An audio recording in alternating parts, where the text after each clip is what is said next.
अध्याय 5 पाठ 5 अमीर पैसा आविष्कार करते हैं। अक्सर वास्तविक दुनिया में आगे बढ़ने वाले स्मार्ट लोग नहीं होते बल्कि साहसी लोग होते हैं। पिछली रात मैंने लेखन से एक ब्रेक लिया और एक टीवी कार्यक्रम देखा जिसमें एक युवा व्यक्ति अलेक्जेंडर ग्राहम बेल की कहानी थी। बेल ने अभी अभी अपने टेलीफोन का पेटेंट कराया था और उनके नए आविष्कार की मांग इतनी ज्यादा थी कि उन्हें बढ़ते हुए कष्टों का सामना करना पड़ रहा था। उन्हें एक बड़ी कंपनी की जरूरत थी, इसलिए उन्होंने उस समय की विशाल कंपनी वेस्टर्न यूनियन से संपर्क किया और पूछा कि क्या वे उनका पेटेंट और उनकी छोटी कंपनी खरीदेंगे। वह पूरे पैकेज के लिए $1,00,000 चाहते थे। वेस्टर्न यूनियन के अध्यक्ष ने उनका मजाक उड़ाया और उन्हें ठुकरा दिया, कहते हुए कि यह कीमत हास्यास्पद थी। बाकी इतिहास है। एक बहुअरब डॉलर का उद्योग उभरा और AT&T का जन्म हुआ। अलेक्जेंडर ग्राहम बेल की कहानी के बाद शाम की खबरें शुरू हो गईं। खबरों में एक स्थानीय कंपनी में फिर से छंटनी की कहानी थी। कर्मचारी नाराज थे और शिकायत कर रहे थे कि कंपनी का स्वामित्व अनुचित था। लगभग 45 साल के एक निष्कासित प्रबंधक जो अपनी पत्नी और 2 बच्चों के साथ था, प्लांट पर खड़ा होकर गार्ड्स से विनती कर रहा था कि उसे मालिकों से बात करने दें ताकि वह अपनी बर्खास्तगी पर पुनर्विचार करने के लिए कह सके। उसने हाल ही में एक घर खरीदा था और उसे खोने का डर था। कैमरा उसकी विनती पर केंद्रित हो गया, जिसे पूरी दुनिया ने देखा। जाहिर है, इसने मेरा ध्यान खींचा। मैं 1984 से पेशेवर रूप से पढ़ा रहा हूं। यह एक शानदार अनुभव रहा है और एक पुरस्कृत अनुभव भी, लेकिन यह एक परेशान करने वाला पेशा भी है, क्योंकि मैंने हजारों व्यक्तियों को पढ़ाया है और हम सभी में एक चीज समान देखी है, जिसमें मैं भी शामिल हूं। हम सभी में अद्वितीय संभावनाएं हैं और हम सभी को उपहार दिए गए हैं। फिर भी जो चीज हमें पीछे खींचती है वह आत्मसंदेह की कुछ मात्रा। यह इतना नहीं है कि हमें तकनीकी जानकारी की कमी है, बल्कि आत्मविश्वास की कमी है। कुछ पर इसका प्रभाव ज्यादा होता है तो कुछ पर कम। स्कूल छोड़ने के बाद हम में से ज्यादातर जानते हैं कि यह सिर्फ कॉलेज की डिग्रियों या अच्छे ग्रेड का सवाल नहीं है। शैक्षिक क्षेत्र के बाहर असली दुनिया में सिर्फ ग्रेड्स से कुछ ज्यादा की जरूरत होती है। मैंने इसे कई नामों से सुना है: हिम्मत, चुटपुटाह, जिगर, दुस्साहस, बहादुरी, चालाकी, हठधर्मिता और चमक। यह तत्व चाहे जो नाम दिया जाए, अंततः किसी का भविष्य स्कूल के ग्रेड्स से कहीं अधिक निर्धारित करता है। हमारे भीतर एक बहादुर, प्रतिभाशाली और दुस्साहसी व्यक्तित्व होता है। इसका एक दूसरा पहलू भी है। ऐसे लोग जो जरूरत पड़ने पर घुटनों के बल बैठकर भीख मांग सकते हैं। वियतनाम में 1 साल एक मरीन कॉर्प्स पायलट के रूप में बिताने के बाद मैंने अपने अंदर के दोनों व्यक्तित्वों को गहराई से जाना। एक दूसरे से बेहतर नहीं है, लेकिन एक शिक्षक के रूप में मैंने यह समझा कि अत्यधिक डर और आत्मसंदेह ही व्यक्तिगत प्रतिभा के सबसे बड़े बाधक हैं। यह देखकर मेरा दिल टूट जाता है कि छात्रों को उत्तर पता होता है, फिर भी उत्तर पर कार्रवाई करने का साहस नहीं होता।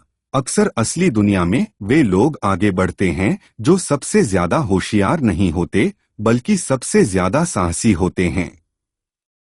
मेरे निजी अनुभव में आपकी वित्तीय प्रतिभा को तकनीकी ज्ञान के साथ साथ साहस की भी जरूरत होती है। अगर डर बहुत ज्यादा है तो प्रतिभा दब जाती है। मेरी कक्षाओं में मैं छात्रों से आग्रह करता हूं कि वे जोखिम उठाना सीखें, साहसी बनें और अपनी प्रतिभा को उस डर को शक्ति और चमक में बदलने दें।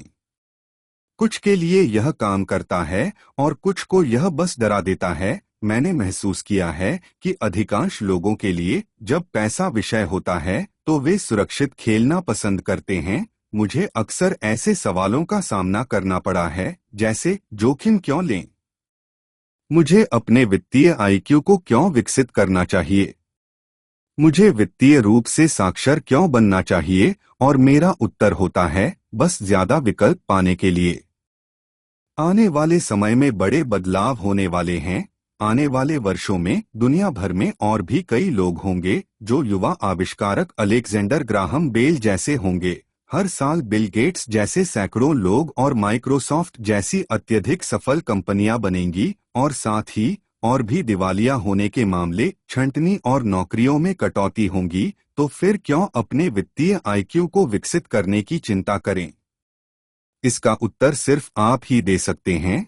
फिर भी मैं आपको बता सकता हूं कि मैं ऐसा क्यों करता हूं। मैं ऐसा इसलिए करता हूं क्योंकि यह जीवित रहने का सबसे रोमांचक समय है। मैं बदलाव का स्वागत करना पसंद करता हूं, न कि बदलाव से डरना। मुझे करोड़ों कमाने के बारे में उत्साहित होना पसंद है, बजाय इस चिंता के कि मुझे वेतन वृद्धि नहीं मिलेगी। यह समय जिसमें हम अभी हैं, हमारे विश्व के इतिहास में सबसे रोमांचक समय है। आने वाली पीढ़ियां इस समय को देखकर कहेंगी कि यह कितना रोमांचक युग रहा होगा। यह पुराने की मृत्यु और नए के जन्म का समय था। यह उथल पुथल से भरा हुआ था और रोमांचक भी। तो फिर क्यों अपने वित्तीय आईक्यू को विकसित करने की चिंता करें? क्योंकि अगर आप ऐसा करेंगे तो आप बहुत संपन्न होंगे। और अगर आप ऐसा नहीं करेंगे तो यह समय डरावना साबित होगा। यह वह समय होगा जब आप कुछ लोगों को साहसपूर्वक आगे बढ़ते देखेंगे, जबकि कुछ लोग पुराने सुरक्षा साधनों को थामे रहेंगे। 300 साल पहले जमीन ही संपत्ति थी, तो जिस व्यक्ति के पास जमीन थी उसके पास संपत्ति थी। बाद में संपत्ति कारखानों और उत्पादन में थी और अमेरिका ने प्रभुत्व हासिल किया। उद्योगपति के पास संपत्ति थी, आज संपत्ति जानकारी में है। और जिस व्यक्ति के पास सबसे ताज़ा जानकारी है उसके पास संपत्ति है। समस्या यह है कि जानकारी दुनिया भर में प्रकाश की गति से फैलती है। नई संपत्ति को सीमाओं और सरहदों से नहीं रोका जा सकता, जैसे जमीन और कारखानों को रोका जा सकता था। बदलाव तेज और अधिक नाटकीय होंगे। नए करोड़पतियों की संख्या में नाटकीय वृद्धि होगी, साथ ही कुछ लोग पीछे छूट जाएंगे। आज मैं कई लोगों को संघर्ष करते हुए देखता हूं, जो अक्सर और भी कठिन परिश्रम करते हैं, सिर्फ इसलिए कि वे पुराने विचारों से चिपके रहते हैं। वे चाहते हैं कि चीजें वैसे ही रहें जैसे पहले थीं, और वे बदलाव का विरोध करते हैं। मैं ऐसे लोगों को जानता हूं जो अपनी नौकरियां या घर खो रहे हैं, और वे इसके लिए तकनीक, अर्थव्यवस्था या अपने बॉस को दोष देते हैं। दुख की बात है कि वे यह महसूस नहीं कर पाते कि शायद समस्या उनके अंदर है। पुराने विचार उनके सबसे बड़े दायित्व हैं। यह एक दायित्व है सिर्फ इसलिए कि वे यह महसूस नहीं कर पा रहे हैं कि जबकि वह विचार या तरीका कल तक एक संपत्ति था, लेकिन कल बीत चुका है। एक दोपहर में एक बोर्ड गेम का उपयोग करके निवेश सिखा रहा था, जिसे मैंने एक शिक्षण उपकरण के रूप में विकसित किया था, जिसका नाम था कैश फ्लो। एक मित्र अपने साथ किसी को कक्षा में लाया था। यह महिला हाल ही में तलाकशुदा थी। तलाक समझौते में उसे काफी नुकसान हुआ था और अब वह कुछ जवाब खोज रही थी। उसकी मित्र को लगा कि यह कक्षा उसकी मदद कर सकती है। इस गेम को लोगों को सिखाने के लिए डिजाइन किया गया था कि पैसा कैसे काम करता है। गेम खेलते समय वे यह सीखते हैं कि आय विवरण और बैलेंस शीट के बीच कैसे बातचीत होती है। वे यह भी सीखते हैं कि नकदी प्रवाह कैसे दोनों के बीच चलता है और धन का मार्ग आपकी मासिक नकदी प्रवाह को संपत्ति के कॉलम से बढ़ाने के प्रयास से होता है, ताकि यह आपकी मासिक खर्चों से अधिक हो जाए। एक बार जब आप यह कर लेते हैं तो आप रैट रेस से बाहर निकल सकते हैं और फास्ट ट्रैक पर आ सकते हैं। जैसा कि मैंने कहा है, कुछ लोग इस गेम से नफरत करते हैं, कुछ इसे पसंद करते हैं और कुछ इसका असली मकसद नहीं समझ पाते। यह महिला एक महत्वपूर्ण अवसर चूक गई कुछ सीखने का। शुरुआती दौर में उसने एक डूडैड कार्ड निकाला जिस पर नाव थी। पहले तो वह खुश हुई, ओह मेरे पास एक नाव है। फिर जब उसकी मित्र ने उसे समझाने की कोशिश की कि उसके आय विवरण और बैलेंस शीट पर संख्याएं कैसे काम करती हैं, तो वह निराश हो गई क्योंकि उसे कभी गणित पसंद नहीं था। उसकी मेज के बाकी लोग इंतजार करते रहे, जबकि उसकी मित्र ने आय विवरण, बैलेंस शीट और मासिक नकदी प्रवाह के बीच संबंध को समझाना जारी रखा। अचानक जब उसे समझ में आया कि संख्याएं कैसे काम करती हैं, तो उसे एहसास हुआ कि उसकी नाव उसे बर्बाद कर रही थी। बाद में गेम में उसे नौकरी से निकाला गया और उसके एक बच्चा भी हुआ। उसके लिए यह एक भयानक खेल साबित हुआ। कक्षा के बाद उसकी मित्र आई और मुझे बताया कि वह महिला नाराज थी। वह कक्षा में निवेश के बारे में सीखने आई थी और उसे यह पसंद नहीं आया कि एक मूर्खतापूर्ण खेल खेलने में इतना समय लग गया। उसकी मित्र ने उसे यह समझाने की कोशिश की कि वह अपने भीतर झांककर देखे कि क्या यह खेल किसी भी तरह से उसकी वास्तविकता को दर्शाता है। इस सुझाव पर उस महिला ने अपने पैसे वापस करने की मांग की। उसने कहा कि यह विचार ही बेतुका है कि एक खेल उसकी जिंदगी का प्रतिबिंब हो सकता है। उसके पैसे तुरंत लौटा दिए गए और वह चली गई। 1984 से मैंने करोड़ों कमाए हैं, केवल वही करके जो स्कूल सिस्टम नहीं करता है। स्कूल में ज्यादातर शिक्षक व्याख्यान देते हैं। छात्र के रूप में मुझे व्याख्यान से नफरत थी। मैं जल्दी ही ऊब जाता था और मेरा ध्यान भटकने लगता था। 1984 में मैंने खेलों और सिमुलेशनों के माध्यम से पढ़ाना शुरू किया और आज भी मैं इन्हीं उपकरणों पर भरोसा करता हूं। मैं हमेशा वयस्क छात्रों को प्रोत्साहित करता हूं कि वे खेलों को यह देखने के लिए देखें कि वे क्या जानते हैं और उन्हें क्या सीखने की जरूरत है। सबसे महत्वपूर्ण बात यह है कि खेल व्यवहार को प्रतिबिंबित करते हैं। वे त्वरित फीडबैक सिस्टम होते हैं। शिक्षक आपको व्याख्यान देने के बजाय खेल आपको एक व्यक्तिगत व्याख्यान दे रहा होता है जो विशेष रूप से आपके लिए तैयार किया गया है। जो महिला कक्षा से चली गई थी, उसकी मित्र ने बाद में मुझे फोन करके एक अपडेट दी। उसने बताया कि उसकी मित्र अब ठीक थी और शांत हो गई थी। जब वह शांत हुई तो उसने खेल और अपनी जिंदगी के बीच कुछ हल्का संबंध देखा। हालांकि उनके पास नाव नहीं थी, लेकिन उनके पास अन्य हर चीज थी जिसकी कल्पना की जा सकती है। वह अपने तलाक के बाद क्रोधित थी क्योंकि उसका पति एक युवा महिला के साथ भाग गया था और क्योंकि 20 साल की शादी के बाद उन्होंने संपत्ति के रूप में बहुत कम इकट्ठा किया था। उनके पास बांटने के लिए लगभग कुछ भी नहीं था। उनके 20 साल का वैवाहिक जीवन अविश्वसनीय रूप से मजेदार था, लेकिन उन्होंने केवल बहुत सारे डूडैड्स इकट्ठा किए थे। उसे यह एहसास हुआ कि आय विवरण और बैलेंस शीट करने में जो गुस्सा आ रहा था वह इस बात से था कि उसे इन्हें समझने में शर्मिंदगी महसूस हो रही थी। उसने हमेशा यह माना था कि वित्तीय मामलों का ध्यान रखना पुरुष का काम है। वह घर की देखभाल करती थी और मेहमानों का मनोरंजन करती थी, जबकि उसका पति वित्तीय मामलों को संभालता था। अब वह यह पूरी तरह से समझ चुकी थी कि उनके शादी के आखिरी 5 सालों में उसके पति ने उससे पैसे छिपाए थे। उसे इस बात का गुस्सा था कि उसने यह नहीं समझा कि पैसा कहाँ जा रहा था, और इस बात का भी कि उसे दूसरी महिला के बारे में पता नहीं चला।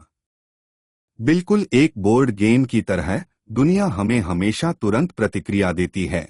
अगर हम ध्यान दें तो हम बहुत कुछ सीख सकते हैं। कुछ समय पहले की बात है, मैंने अपनी पत्नी से शिकायत की कि ड्राई क्लीनर्स ने मेरी पैंट को सिकोड़ दिया है। मेरी पत्नी हल्की मुस्कान के साथ मेरे पेट को छूकर यह बताने के लिए इशारा किया कि पैंट नहीं बल्कि कुछ और बड़ा हुआ है। कैश फ्लो गेम को इस तरह डिजाइन किया गया है कि यह हर खिलाड़ी को व्यक्तिगत प्रतिक्रिया दे। इसका उद्देश्य आपको विकल्प देना है। अगर आप बोट कार्ड उठाते हैं और यह आपको कर्ज में डाल देता है, तो सवाल है, अब आप क्या कर सकते हैं? कितने अलग अलग वित्तीय विकल्प आपके पास हैं? यही इस खेल का मकसद है, खिलाड़ियों को यह सिखाना कि वे नए और विविध वित्तीय विकल्पों के बारे में सोचें और उन्हें तैयार करें। दुनिया भर में हजारों लोगों ने इस खेल को खेला है। जो खिलाड़ी रैट रेस से सबसे तेजी से बाहर निकलते हैं, वे लोग होते हैं जो नंबरों को समझते हैं और जिनके पास रचनात्मक वित्तीय दिमाग होते हैं। वे विभिन्न वित्तीय विकल्पों को पहचानते हैं। अमीर लोग अक्सर रचनात्मक होते हैं और वे सोच समझकर जोखिम लेते हैं। जिन लोगों को सबसे ज्यादा समय लगता है वे लोग होते हैं जो नंबरों से परिचित नहीं होते हैं और अक्सर निवेश की शक्ति को नहीं समझते हैं। कुछ लोग कैश फ्लो खेलते समय बहुत सारा पैसा कमा लेते हैं, लेकिन उन्हें यह नहीं पता होता कि उस पैसे का क्या करना है। भले ही उनके पास पैसा होता है, फिर भी बाकी लोग उनसे आगे निकलते दिखाई देते हैं। और यही वास्तविक जीवन में भी सच है। बहुत सारे ऐसे लोग हैं जिनके पास बहुत पैसा है, लेकिन वे वित्तीय रूप से आगे नहीं बढ़ते। अपने विकल्पों को सीमित करना पुराने विचारों से चिपके रहने जैसा है। मेरा एक दोस्त है जो अब 3 नौकरियों में काम करता है। सालों पहले वह मेरे सभी सहपाठियों में सबसे अमीर था। जब स्थानीय शुगर प्लांट बंद हुआ, तो वह जिस कंपनी में काम करता था, वह भी उस प्लांट के साथ बंद हो गई। उसकी सोच में उसके पास केवल एक ही विकल्प था, और वह पुराना विकल्प था, कड़ी मेहनत करो। समस्या यह थी कि उसे अपनी पुरानी कंपनी के वरिष्ठता को पहचानने वाली समान नौकरी नहीं मिल सकी। परिणाम स्वरूप वह जिन नौकरियों में वर्तमान में काम कर रहा है, उनके लिए वह ओवर क्वालिफाइड है, इसलिए उसकी सैलरी कम है। अब वह जीवित रहने के लिए 3 नौकरियां करता है। मैंने कैश फ्लो खेलते हुए लोगों को यह शिकायत करते देखा है कि सही अवसर कार्ड उनके पास नहीं आ रहे हैं, इसलिए वे वहीं बैठे रहते हैं। मैं ऐसे लोगों को वास्तविक जीवन में भी जानता हूँ। वे सही मौके का इंतजार करते रहते हैं।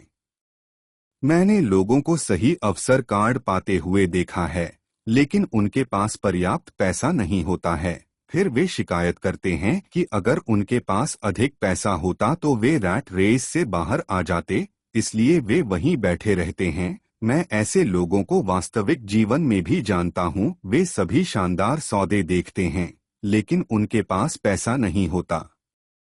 और मैंने लोगों को एक बेहतरीन अवसर कार्ड उठाते हुए देखा है। वे उसे जोर से पढ़ते हैं, लेकिन उन्हें यह समझ नहीं आता कि यह एक बेहतरीन अवसर है। उनके पास पैसा है, समय सही है, उनके पास वह कार्ड है, लेकिन वे उस अवसर को देख नहीं पाते जो उनके सामने स्पष्ट रूप से दिखाई दे रहा होता है। वे यह नहीं समझ पाते कि यह उनके रैट रेस से बाहर निकलने के वित्तीय योजना में कैसे फिट बैठता है। और मैं ऐसे लोगों को जानता हूँ जो बाकी सभी लोगों से ज्यादा हैं। ज्यादातर लोगों के सामने जीवन भर में एक बार आने वाला अवसर चमकता है, और वे उसे देख नहीं पाते। 1 साल बाद जब वे इसके बारे में सुनते हैं, तब तक बाकी सभी लोग अमीर बन चुके होते हैं। वित्तीय बुद्धिमत्ता का मतलब है आपके पास अधिक विकल्प होना। अगर आपके पास मौके नहीं आ रहे हैं, तो आप अपनी वित्तीय स्थिति को बेहतर बनाने के लिए और क्या कर सकते हैं? अगर एक अवसर आपके सामने आता है और आपके पास पैसा नहीं है और बैंक आपसे बात नहीं कर रहा है, तो आप उस अवसर को अपने पक्ष में काम कराने के लिए और क्या कर सकते हैं? अगर आपकी धारणा गलत साबित होती है और जिस पर आप भरोसा कर रहे थे वह नहीं होता, तो आप नींबू को करोड़ों में कैसे बदल सकते हैं? यही वित्तीय बुद्धिमत्ता है। यह इस बात पर निर्भर नहीं करता कि क्या होता है, बल्कि इस बात पर कि आप कितने अलग अलग वित्तीय समाधान सोच सकते हैं जिससे नींबू को करोड़ों में बदला जा सके। यह इस पर निर्भर करता है कि आप वित्तीय समस्याओं को हल करने में कितने रचनात्मक हैं। अधिकांश लोगों को केवल एक ही समाधान पता होता है, कड़ी मेहनत करो, बचत करो और उधार लो। तो आप अपनी वित्तीय बुद्धिमत्ता क्यों बढ़ाना चाहेंगे? क्योंकि आप उस तरह के व्यक्ति बनना चाहेंगे जो अपनी किस्मत खुद बनाता है। आप जो कुछ भी होता है उसे बेहतर बनाते हैं। कुछ ही लोग यह महसूस करते हैं कि किस्मत बनाई जाती है, जैसे पैसा बनाया जाता है। और अगर आप भाग्यशाली बनना चाहते हैं और कड़ी मेहनत करने के बजाय पैसा बनाना चाहते हैं, तो आपकी वित्तीय बुद्धिमत्ता महत्वपूर्ण है। अगर आप उस प्रकार के व्यक्ति हैं जो सही चीज के होने का इंतजार करता है, तो हो सकता है कि आप बहुत लंबे समय तक इंतजार करते रहें। यह ऐसा है जैसे आप तब तक इंतजार करें जब तक 5 मील के ये सभी ट्रैफिक लाइटें हरी न हो जाएं, और तब आप अपनी यात्रा शुरू करें। जब हम छोटे लड़के थे, तो माइक और मुझे मेरे अमीर पिता हमेशा यह बताते थे कि पैसा असली नहीं है। अमीर पिता हमें कभी कभी यह याद दिलाते थे कि हम पैसे के रहस्य के कितने करीब थे। उस पहले दिन जब हम एक साथ मिले थे और प्लास्टर ऑफ पेरिस से पैसा बनाने की शुरुआत की थी, वह कहते थे, गरीब और मध्यम वर्ग पैसे के लिए काम करते हैं, अमीर लोग पैसा बनाते हैं। जितना ज्यादा तुम सोचोगे कि पैसा असली है, उतनी ही ज्यादा मेहनत तुम इसके लिए करोगे। अगर तुम यह समझ सको कि पैसा असली नहीं है, तो तुम तेजी से अमीर बनोगे। माइक और मैं अक्सर यह सवाल पूछते थे, यह क्या है? अगर पैसा असली नहीं है, तो फिर क्या है? जो हम इसे मान लेते हैं, बस यही अमीर पिता कहते थे। हम सबके पास सबसे शक्तिशाली संपत्ति हमारा दिमाग है।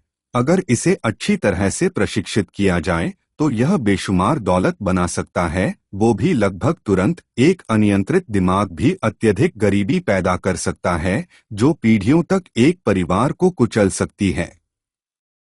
सूचना युग में पैसा तेजी से बढ़ रहा है।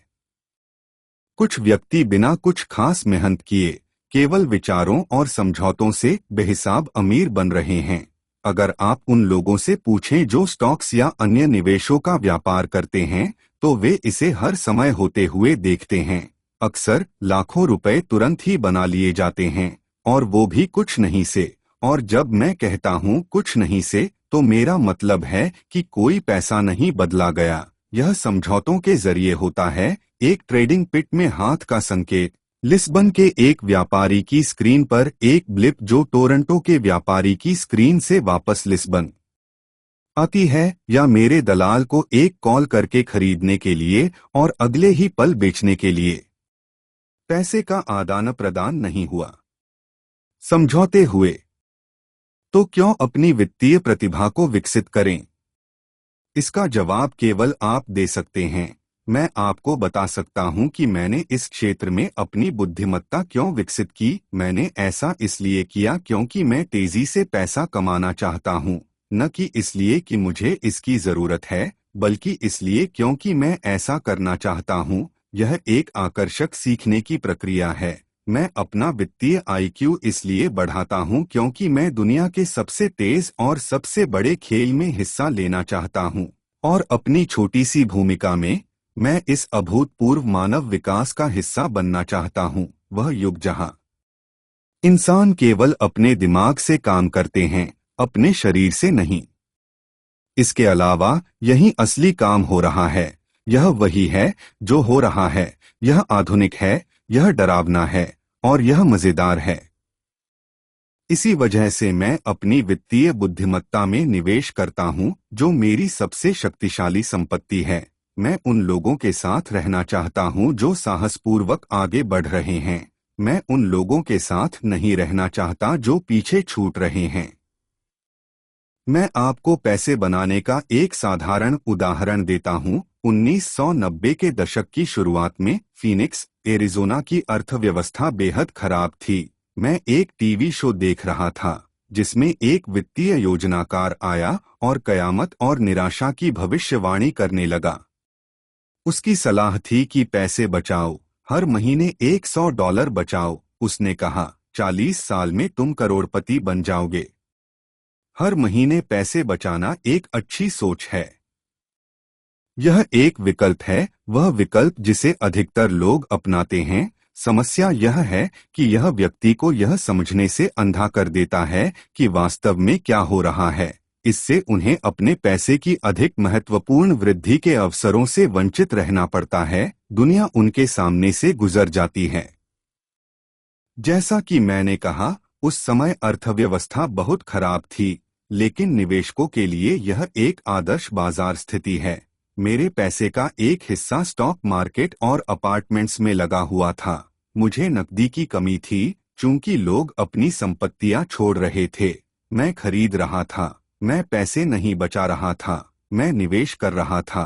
किम और मेरे पास उस समय $1 मिलियन से अधिक की नकदी थी, जो तेजी से बढ़ते बाजार में लगी हुई थी।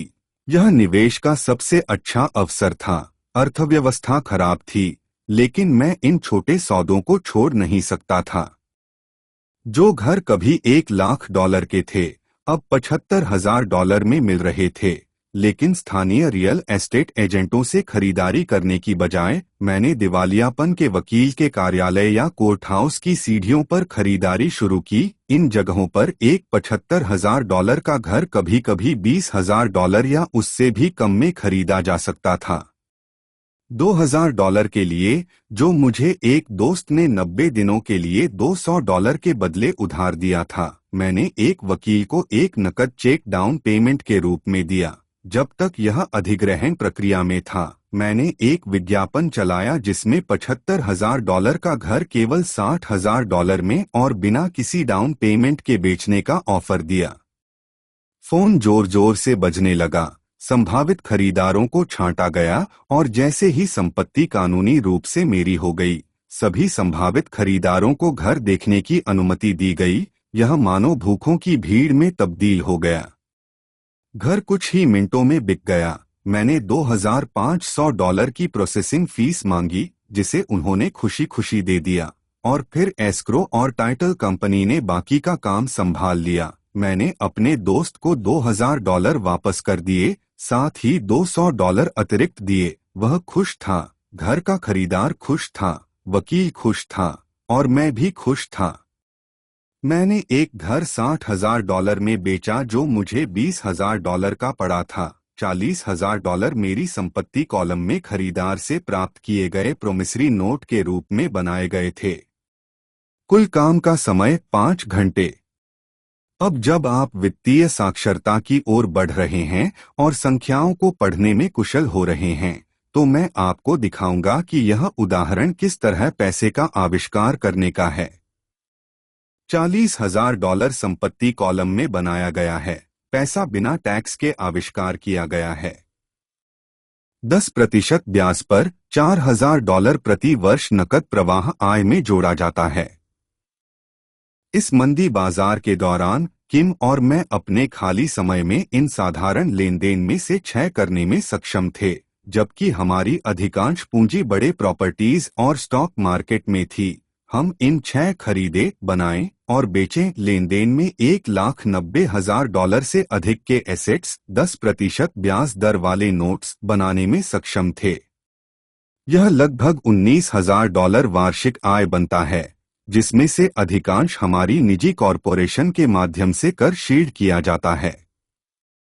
इस $19,000 की वार्षिक आय का अधिकांश हिस्सा हमारी कंपनी की कारों, गैस, यात्राओं, बीमा, क्लाइंट्स के साथ डिनर और अन्य चीजों के भुगतान के लिए जाता है। जब तक सरकार को इस आय पर टैक्स लगाने का मौका मिलता है, तब तक यह कानूनी रूप से पूर्वकर खर्चों पर खर्च किया जा चुका होता है। यह एक साधारण उदाहरण था कि कैसे वित्तीय बुद्धिमत्ता का उपयोग करके पैसा आविष्कृत, निर्मित और संरक्षित किया जाता है। खुद से पूछें, $1,90,000 बचाने में कितना समय लगेगा? क्या बैंक आपको आपके पैसे पर 10% ब्याज देगा? और यह प्रॉमिसरी नोट 30 साल के लिए अच्छा है। मैं आशा करता हूं कि वे मुझे कभी $1,90,000 न चुकाए। अगर वे मुझे मूलधन चुकाते हैं तो मुझे टैक्स देना पड़ेगा, और इसके अलावा 30 साल में दिए गए $19,000 की राशि लगभग $5,00,000 से अधिक की आय बन जाती है। लोग अक्सर मुझसे पूछते हैं कि अगर व्यक्ति भुगतान नहीं करता तो क्या होता है। ऐसा भी होता है, और यह अच्छी खबर होती है। उस $60,000 के घर को वापस लिया जा सकता है और $70,000 में फिर से बेचा जा सकता है, और एक और $2,500 लोन प्रोसेसिंग फीस के रूप में लिया जा सकता है। नए खरीदार के दिमाग में यह अभी भी एक शून्य डाउन लेन देन रहेगा, और यह प्रक्रिया चलती रहेगी। पहली बार जब मैंने घर बेचा तो मैंने $2,000 चुका दिया, इसलिए तकनीकी रूप से मेरे पास इस लेन देन में कोई पैसा नहीं है।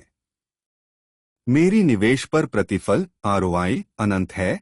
यह बिना पैसे से बहुत सारा पैसा कमाने का एक उदाहरण है। दूसरे लेन देन में जब पुनः बेचा गया तो मैंने $2,000 अपनी जेब में रख लिए और लोन को 30 वर्षों के लिए फिर से बढ़ा दिया। अगर मुझे पैसे कमाने के लिए पैसे मिलते हैं तो मेरी आरओआई क्या होगी?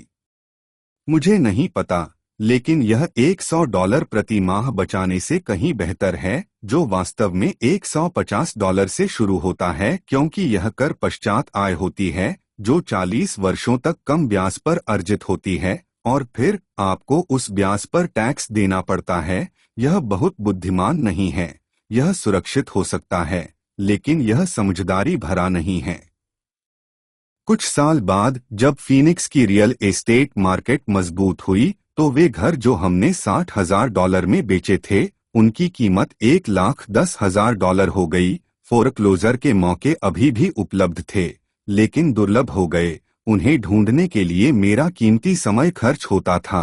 हजारों खरीदार कुछ उपलब्ध सौदों की तलाश में थे।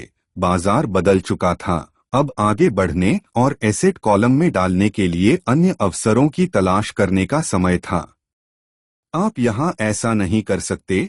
यह कानून के खिलाफ है। आप झूठ बोल रहे हैं। मैं इन टिप्पणियों को क्या आप मुझे यह करने का तरीका बता सकते हैं कि तुलना में बहुत अधिक सुनता हूँ। गणित सरल है। आपको अलजेब्रा या कैलकुलस की जरूरत नहीं है। एस्क्रो कंपनी कानूनी लेनदेन और भुगतान की सर्विसिंग को संभालती है। मेरे पास छत ठीक करने या टॉयलेट खोलने का काम नहीं है, क्योंकि मालिक खुद वह काम करते हैं। यह उनका घर है।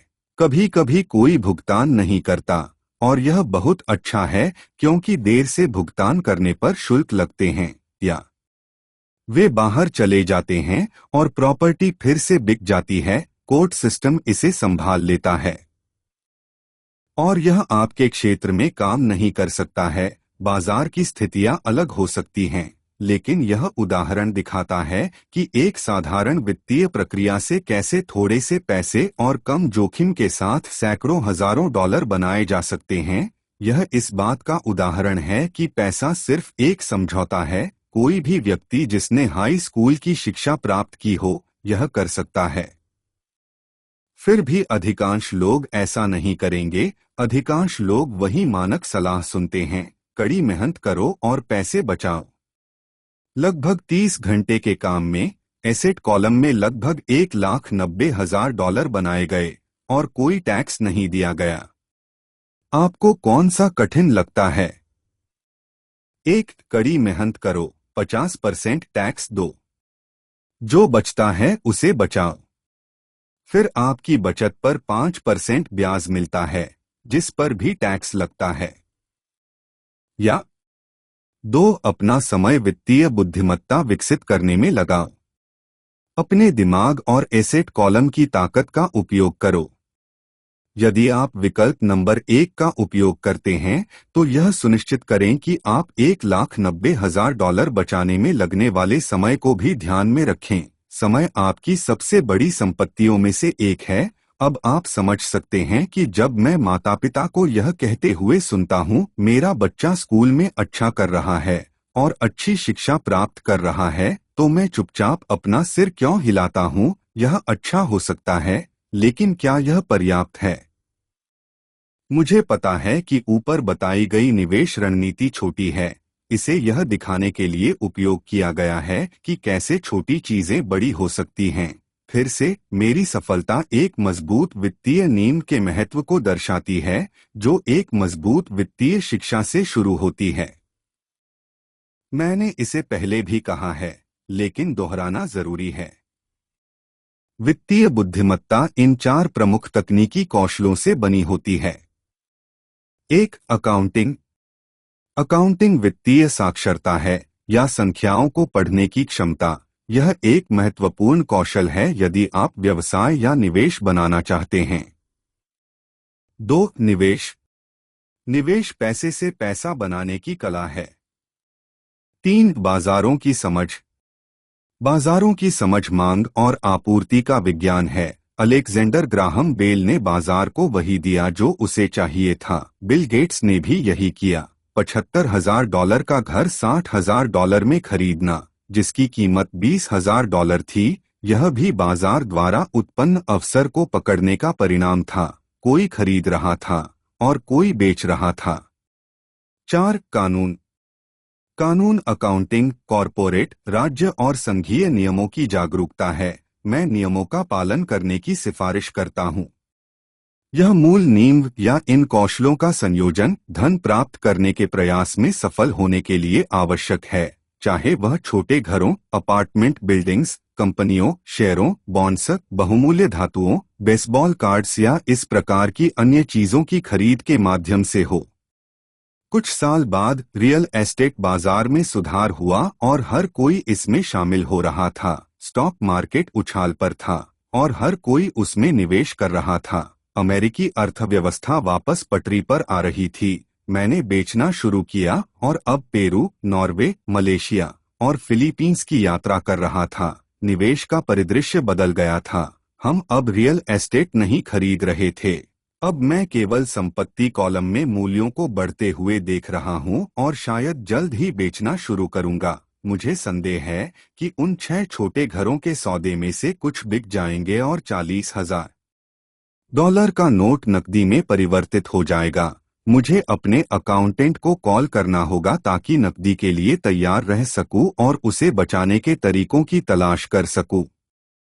मेरा कहना यह है कि निवेश आते जाते रहते हैं, बाजार ऊपर जाता है और फिर नीचे आता है, अर्थव्यवस्थाएं बेहतर होती हैं और फिर गिर जाती हैं। दुनिया हर दिन आपको जीवन के अवसर देती है, लेकिन अक्सर हम उन्हें देख नहीं पाते, लेकिन वे अवसर वहां होते हैं। और जितनी तेजी से दुनिया और तकनीक बदलती है, उतने ही अधिक अवसर होंगे जो आपको और आपके परिवार को आने वाली पीढ़ियों तक वित्तीय रूप से सुरक्षित बनाए रखेंगे। तो फिर अपनी वित्तीय बुद्धिमत्ता को विकसित करने का क्या फायदा है? इसका जवाब केवल आप ही दे सकते हैं। मुझे पता है कि मैं क्यों सीखना और विकसित होना जारी रखता हूँ। मैं यह इसलिए करता हूँ क्योंकि मुझे पता है कि बदलाव आने वाले हैं। मैं बदलाव का स्वागत करना पसंद करूंगा, बजाय इसके कि मैं अतीत से चिपका रहूं। मुझे पता है कि बाजार में उछाल और गिरावट दोनों आएंगी। मैं अपनी वित्तीय बुद्धिमत्ता को निरंतर विकसित करना चाहता हूं, क्योंकि हर बाजार परिवर्तन के दौरान कुछ लोग अपनी नौकरियों के लिए गिड़गिड़ा रहे होंगे, वहीं कुछ लोग जीवन द्वारा दिए गए नींबू और हमें सभी को कभी कभी नींबू दिए जाते हैं को करोड़ों में बदल रहे होंगे। यही वित्तीय बुद्धिमत्ता है। मुझसे अक्सर पूछा जाता है कि मैंने किन नींबुओं को करोड़ों में बदल दिया। मैं व्यक्तिगत निवेशों के अधिक उदाहरण देने में झिझकता हूं क्योंकि मुझे डर है कि यह डींग मारने जैसा लगेगा। यह मेरा उद्देश्य नहीं है। मैं उदाहरण केवल संख्यात्मक और कालक्रम के रूप में देता हूं ताकि आप जान सकें कि यह आसान है, और जितना अधिक आप वित्तीय बुद्धिमत्ता के 4 स्तंभों से परिचित होंगे, यह उतना ही आसान होता जाएगा। व्यक्तिगत रूप से मैं वित्तीय विकास के लिए 2 मुख्य साधनों का उपयोग करता हूं, अचल संपत्ति और स्मॉल कैप स्टॉक्स। मैं अचल संपत्ति को अपनी नींव के रूप में उपयोग करता हूं। मेरी संपत्तियां नियमित रूप से नकदी प्रवाह प्रदान करती हैं और समय समय पर मूल्य में वृद्धि करती हैं। स्मॉल कैप स्टॉक्स का उपयोग तेजी से विकास के लिए किया जाता है। मैं जो निवेश समझता हूं वही करता हूं। अगर कोई अवसर बहुत जटिल है और मैं उसे समझ नहीं पाता, तो मैं उसमें निवेश नहीं करता। अच्छा वित्तीय प्रदर्शन करने के लिए केवल साधारण गणित और सामान्य समझ ही पर्याप्त हैं। यहाँ उदाहरणों का उपयोग करने के 5 कारण हैं। 1. लोगों को अधिक सीखने के लिए प्रेरित करना। 2. यह बताना कि अगर नींव मजबूत हो तो यह आसान है। 3. यह दिखाना कि कोई भी बड़ी संपत्ति हासिल कर सकता है। 4. यह दिखाना कि आपके लक्ष्यों को प्राप्त करने के लाखों तरीके हैं। 5. यह बताना कि यह कोई रॉकेट साइंस नहीं है। 1989 में मैं पोर्टलैंड, ओरेगॉन के एक सुंदर मोहल्ले में जॉगिंग करता था। यह एक उपनगरीय क्षेत्र था जहां छोटी छोटी प्यारी सी जिंजरब्रेड स्टाइल की घरें थीं। वे छोटे और सुंदर थे। मुझे ऐसा लगता था जैसे लिटिल रेड राइडिंग हुड अपनी दादी के पास जाते समय फुटपाथ पर कूदते हुए आ रही होगी। वहां हर जगह फॉर सेल के बोर्ड लगे हुए थे।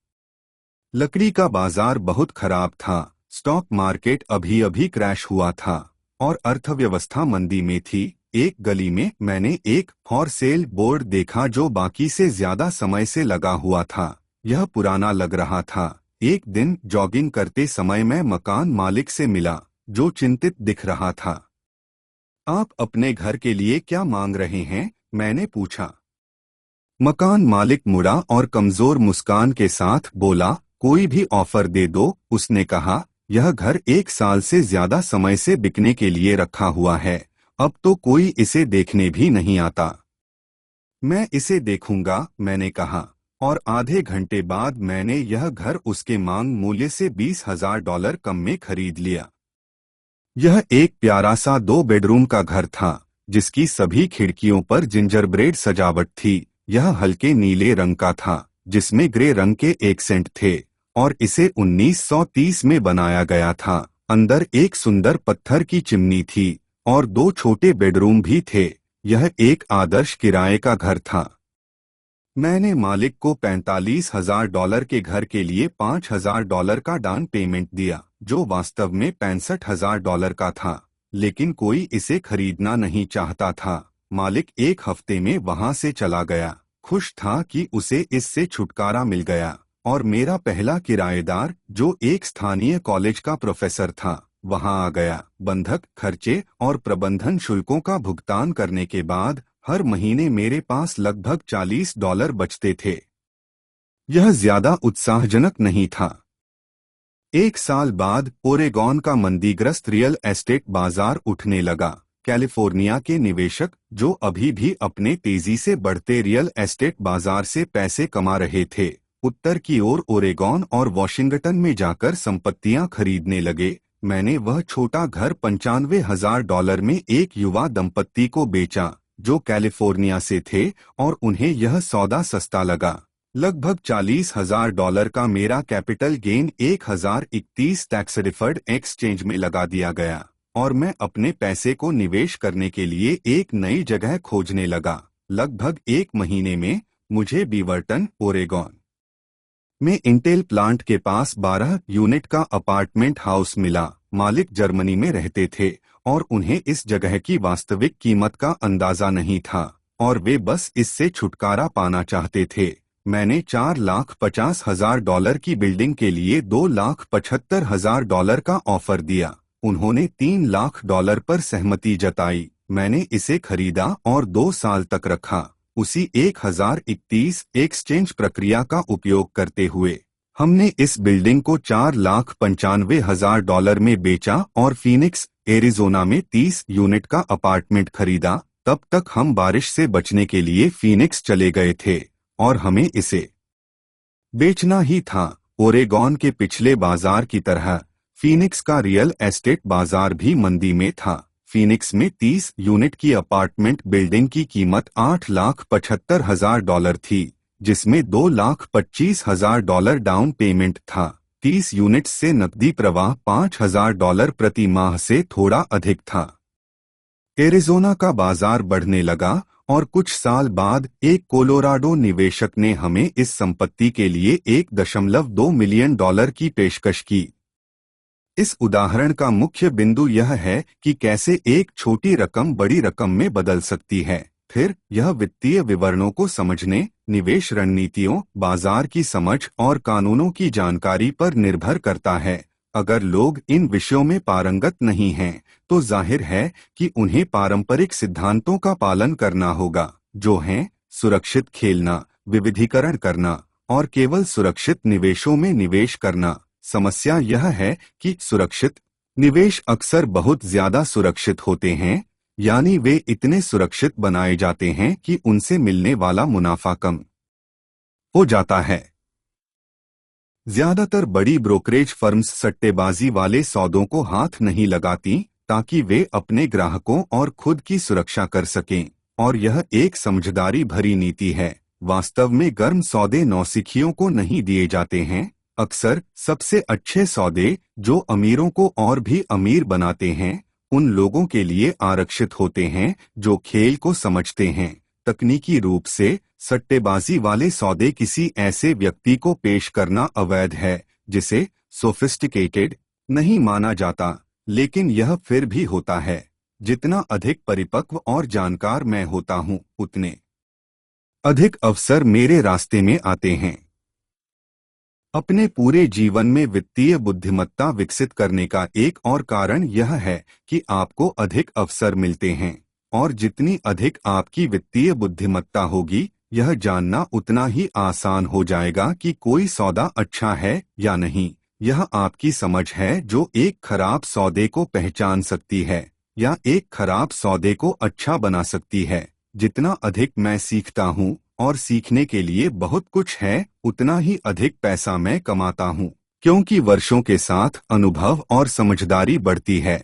मेरे कुछ दोस्त सुरक्षित खेल खेल रहे हैं, अपने पेशे में कड़ी मेहनत कर रहे हैं और वित्तीय बुद्धिमत्ता हासिल करने में असफल हो रहे हैं, जो विकसित होने में समय लेती है। मेरी समग्र विचारधारा यह है कि मैं अपने संपत्ति स्तंभ में बीज बोता हूँ। यही मेरा फॉर्मूला है। मैं छोटे से शुरू करता हूँ और बीज बोता हूँ। कुछ बढ़ते हैं, कुछ नहीं। हमारे रियल एस्टेट कॉरपोरेशन के भीतर हमारे पास कई मिलियन डॉलर की संपत्ति है। यह हमारी खुद की rate real estate investment trust है। मैं जो बात कहना चाहता हूं वह यह है कि इन करोड़ों की शुरुआत छोटे छोटे $5,000 से $10,000 के निवेश से हुई थी। उन सभी डाउन पेमेंट्स ने एक तेजी से बढ़ते बाजार को पकड़ा और टैक्स फ्री बढ़ गए। हमने कई सालों में कई बार सौदे किए। हमारे पास एक स्टॉक पोर्टफोलियो भी है जो एक कॉरपोरेशन से घिरा हुआ है, जिसे किम और मैं अपना निजी म्यूचुअल फंड कहते हैं। हमारे कुछ दोस्त ऐसे निवेशकों के साथ विशेष रूप से काम करते हैं जिनके पास हर महीने अतिरिक्त पैसा होता है जिसे वे निवेश कर सकते हैं। हम उच्च जोखिम वाले सट्टा लगाने वाली निजी कंपनियों में निवेश करते हैं जो स्टॉक एक्सचेंज में सार्वजनिक रूप से लिस्ट होने वाली होती हैं, चाहे वह संयुक्त राज्य अमेरिका में हो या कनाडा में। एक उदाहरण कि कैसे तेजी से लाभ कमाया जा सकता है वह है 1,00,000 शेयरों की खरीद जो 25 सेंट प्रति शेयर के हिसाब से की गई थी। इससे पहले कि कंपनी सार्वजनिक हो, 6 महीने बाद कंपनी सूचीबद्ध हो जाती है और अब वे 1,00,000 शेयर $2 प्रति शेयर के हो जाते हैं। अगर कंपनी अच्छी तरह से प्रबंधित है तो कीमत लगातार बढ़ती जाती है और स्टॉक $20 या उससे अधिक प्रति शेयर हो सकता है। कुछ साल ऐसे होते हैं जब हमारा $25,000 एक साल से भी कम समय में 1 मिलियन तक पहुंच जाता है। यह जुआ नहीं है अगर आप जानते हैं कि आप क्या कर रहे हैं। यह जुआ तब होता है जब आप बस पैसे किसी सौदे में डाल देते हैं और प्रार्थना करते हैं। किसी भी चीज में विचार यह है कि अपनी तकनीकी जानकारी, समझदारी और खेल के प्रति प्रेम का उपयोग करके जोखिम को कम करें। जाहिर है, हमेशा जोखिम होता है। यह वित्तीय बुद्धिमत्ता है जो संभावनाओं को सुधारती है। इस प्रकार जो किसी के लिए जोखिमपूर्ण है वह किसी और के लिए कम जोखिमपूर्ण हो सकता है। यही मुख्य कारण है कि मैं लगातार लोगों को स्टॉक्स, रियल एस्टेट या अन्य बाजारों में निवेश करने के बजाय अपनी वित्तीय शिक्षा में निवेश करने के लिए प्रोत्साहित करता हूं। जितने आप स्मार्ट होंगे उतने ही बेहतर आप संभावनाओं को मात देने का मौका रखेंगे। जिन स्टॉक सौदों में मैंने व्यक्तिगत रूप से निवेश किया था वे ज्यादातर लोगों के लिए अत्यधिक उच्च जोखिम वाले थे और बिल्कुल अनुशंसित नहीं थे। मैं 1979 से यह खेल खेल रहा हूं और अपनी हिस्सेदारी से ज्यादा शुल्क चुका चुका हूं। लेकिन अगर आप फिर से पढ़ेंगे कि क्यों ऐसे निवेश ज्यादातर लोगों के लिए उच्च जोखिम वाले होते हैं, तो आप अपने जीवन को अलग तरीके से सेट कर सकते हैं ताकि $25,000 को एक साल में $1 मिलियन में बदलने की क्षमता आपके लिए कम जोखिमपूर्ण हो। जैसा कि पहले कहा गया है, मैंने जो कुछ भी लिखा है वह एक सिफारिश नहीं है। यह केवल एक उदाहरण के रूप में उपयोग किया गया है कि क्या सरल और संभव है। जो मैं करता हूं वह बड़े पैमाने पर छोटी बात है, फिर भी औसत व्यक्ति के लिए $1,00,000 से अधिक की निष्क्रिय आय प्राप्त करना अच्छा है और कठिन नहीं है। यह बाजार और आपकी स्मार्टनेस पर निर्भर करता है। इसे 5 से 10 साल में किया जा सकता है। यदि आप अपने जीवन यापन के खर्च को सीमित रखते हैं तो $1 लाख अतिरिक्त आय के रूप में आना सुखद है। चाहे आप काम करें या न करें, आप चाहें तो काम कर सकते हैं या अगर चाहें तो ब्रेक ले सकते हैं और सरकार के टैक्स सिस्टम का उपयोग अपने पक्ष में कर सकते हैं, न कि अपने खिलाफ। मेरा व्यक्तिगत आधार रियल एस्टेट है। मुझे रियल एस्टेट पसंद है क्योंकि यह स्थिर और धीमी गति से बढ़ने वाला होता है। मैं आधार को ठोस रखता हूँ। नकदी प्रवाह, कैश फ्लो काफी स्थिर है और यदि सही तरीके से प्रबंधित किया जाए तो इसका मूल्य बढ़ने की अच्छी संभावना होती है। रियल एस्टेट का एक ठोस आधार रखने की सुंदरता यह है कि यह मुझे अधिक जोखिम लेने की अनुमति देता है, जैसा कि मैं सट्टा लगाने वाले स्टॉक्स के साथ करता हूं। अगर मैं शेयर बाजार में बड़ा मुनाफा कमाता हूं, तो मैं उस लाभ पर अपनी पूंजीगत लाभ कर कैपिटल गेन्स टैक्स चुकाता हूं और फिर जो बचता है उसे रियल एस्टेट में पुनः निवेश करता हूं, फिर से अपनी संपत्ति का आधार सुरक्षित करता हूं। रियल एस्टेट पर एक अंतिम बात, मैंने दुनिया भर में यात्रा की है और निवेश सिखाया है। हर शहर में मैं लोगों को यह कहते हुए सुनता हूं कि आप रियल एस्टेट सस्ता नहीं खरीद सकते। यह मेरा अनुभव नहीं है। यहाँ तक कि न्यूयॉर्क या टोक्यो में भी या शहर के ठीक बाहर प्रमुख सौदों को अधिकांश लोग नजरअंदाज कर देते हैं। सिंगापुर में, जहां रियल एस्टेट की कीमतें बहुत अधिक हैं, फिर भी वहां थोड़ी दूर ड्राइव करने पर सौदे मिल सकते हैं। इसलिए जब भी मैं किसी को यह कहते सुनता हूं, आप ऐसा यहाँ नहीं कर सकते, तो मैं उन्हें याद दिलाता हूं कि शायद असली कथन यह है, मैं यहाँ ऐसा कैसे करूं, यह अभी तक नहीं जानता। बेहतरीन अवसर आपकी आंखों से नहीं देखे जाते, वे आपके दिमाग से देखे जाते हैं। ज्यादातर लोग कभी अमीर नहीं होते क्योंकि उन्हें वित्तीय रूप से उन अवसरों को पहचानने का प्रशिक्षण नहीं दिया जाता जो उनके सामने होते हैं। मुझसे अक्सर पूछा जाता है, मैं कैसे शुरू करूं? इस किताब के अंतिम अध्याय में मैं 10 कदम पेश करता हूं जिन्हें मैंने अपनी वित्तीय स्वतंत्रता की ओर बढ़ते हुए अपनाया। लेकिन हमेशा याद रखें कि मजे करें। जब आप निवेश के नियमों और शब्दावली को सीखते हैं और अपनी संपत्ति कॉलम, एसेट कॉलम का निर्माण शुरू करते हैं, तो मुझे लगता है कि आप पाएंगे कि यह सबसे मजेदार खेलों में से एक है जो आपने कभी खेला है। कभी आप जीतते हैं और कभी आप सीखते हैं, लेकिन मजे करें। अधिकांश लोग कभी जीतते नहीं हैं क्योंकि वे हारने से ज्यादा डरते हैं। यही कारण है कि मुझे स्कूल इतना अजीब लगता था। स्कूल में हम सीखते हैं कि गलतियां करना बुरा है और हमें उन गलतियों के लिए सजा दी जाती है। फिर भी अगर आप देखेंगे कि इंसानों को सीखने के लिए कैसे डिजाइन किया गया है, तो पाएंगे कि हम गलतियां करके सीखते हैं। हम गिरकर चलना सीखते हैं। अगर हम कभी नहीं गिरते तो हम कभी चलना नहीं सीखते। वही बात साइकिल चलाना सीखने में भी सही है। आज भी मेरे घुटनों पर निशान हैं, लेकिन अब मैं बिना सोचे समझे साइकिल चला सकता हूँ। अमीर बनने के लिए भी यही सच है। दुर्भाग्य से मुख्य कारण यह है कि ज्यादातर लोग अमीर नहीं हैं क्योंकि वे हारने से बहुत डरते हैं। विजेता हारने से नहीं डरते, लेकिन हारे हुए लोग डरते हैं। असफलता सफलता की प्रक्रिया का हिस्सा है। जो लोग असफलता से बचते हैं, वे सफलता से भी बचते हैं।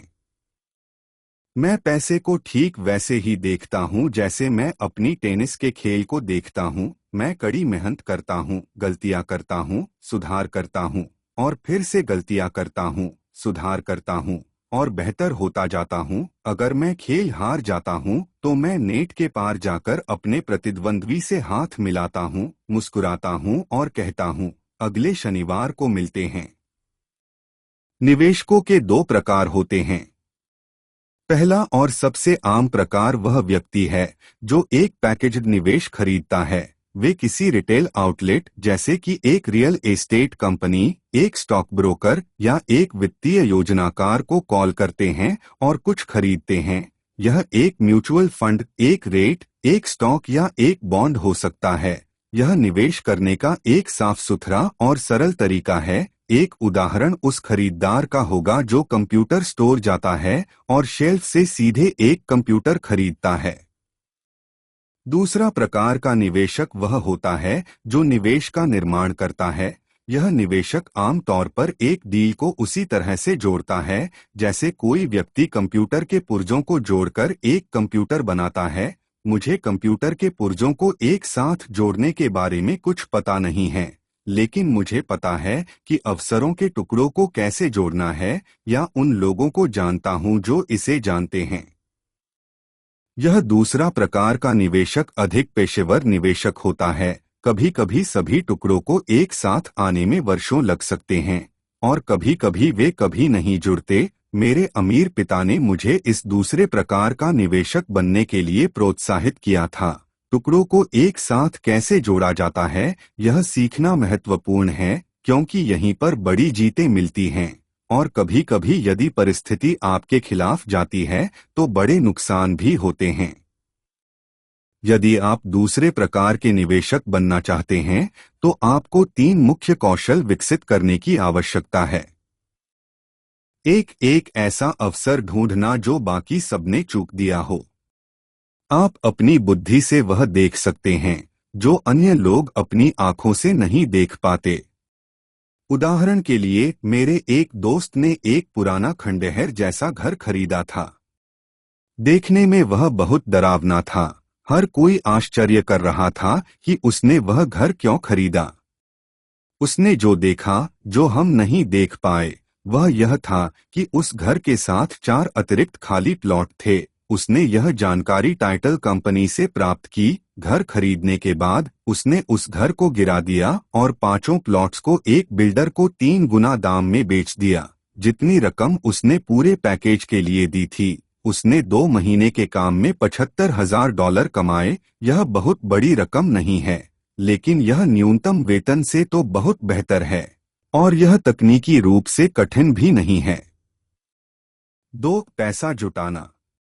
आम व्यक्ति सिर्फ बैंक जाता है। इस दूसरे प्रकार के निवेशक को पूंजी जुटाने के तरीके पता होने चाहिए, और ऐसे कई तरीके हैं जिनमें बैंक की आवश्यकता नहीं होती। शुरुआत करने के लिए मैंने सीखा कि बिना बैंक के घर कैसे खरीदे जाते हैं। पैसा जुटाने का यह सीखा हुआ कौशल खुद घरों से भी ज्यादा मूल्यवान था।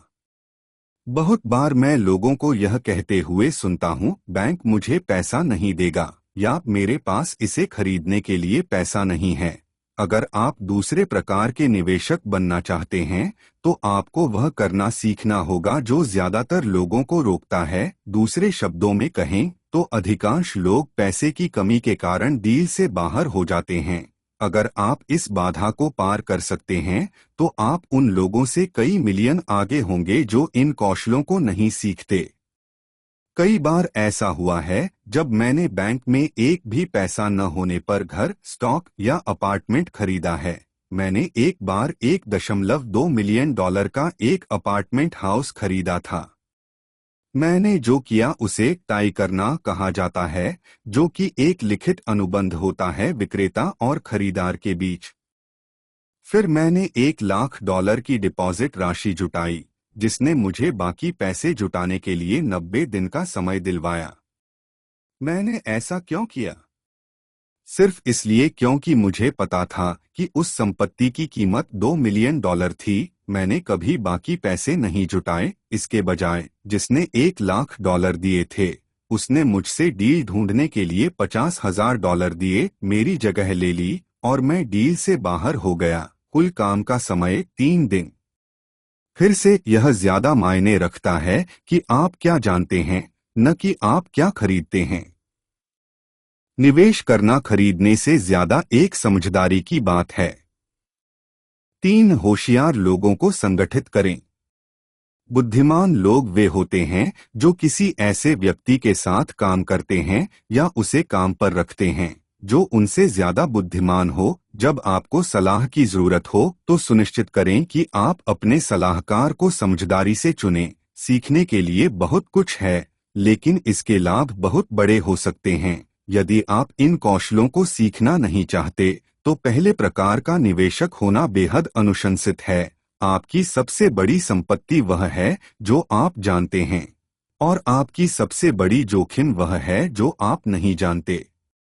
हमेशा जोखिम होता है, इसलिए जोखिम से बचने के बजाय उसे प्रबंधित करना सीखें।